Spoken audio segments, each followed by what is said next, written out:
Hello, everyone. My name is Stanley St. Rose, and today we're going to be talking about radical reconstruction. Now, before I go into this topic, please remember to leave a like, subscribe, and/or comment so that the channel can continue to grow. Now, radical reconstruction is a very interesting time in American history. We know that during the Civil War, you had the Confederate States fighting against the North, the Union Army. The Confederate States, they seceded from the Union. And after the war, after the Union Army won, after the North won, pretty much what happened after that is that you had to bring back the Confederate States back into the Union. You had an era of Reconstruction, and within the era of Reconstruction, you have an era of radical Reconstruction. And this is what basically happens within the era of radical Reconstruction. You had Republicans, radical Republicans, that wanted black people, freedmen in the South, to be involved into the social aspect of government, into politics, and the ability for black people to vote and to hold offices, public offices. And so one key point is that federal troops were sent down to the South to help reconstruct the governments of the South that allowed black folks to be a part of government, that allowed them to hold office, and that also allowed them to vote.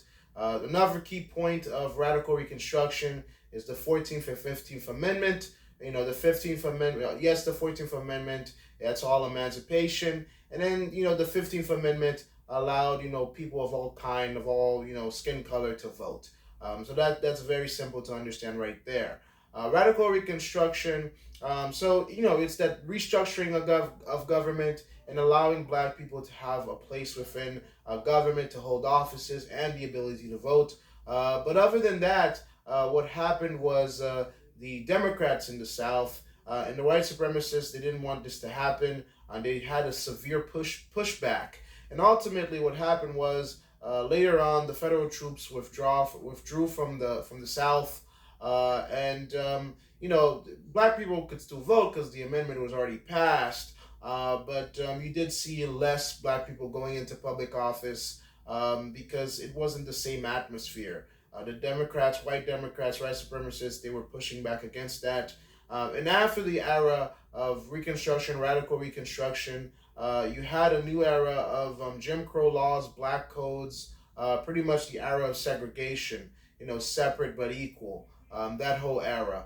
And so, it was a significant era in American history, but radical Reconstruction is that. It's Republicans really using the force and the might of the government to make sure that black people had a seat at the table, had a seat at the government table, to conduct and to be a part of government, to be allowed to vote, and to make sure that the freed men stayed free. The freed men that were freed during the civil right, not the civil right, but during the Civil War, that those black men stayed free, black men and black people stayed free after the Civil War, and the Reconstruction era and the radical Reconstruction era pretty much really sought out to make that happen, to keep those promises. And it did. And the radical Reconstruction era, one thing I'll say about it, it really set a map, a roadway for the civil rights movement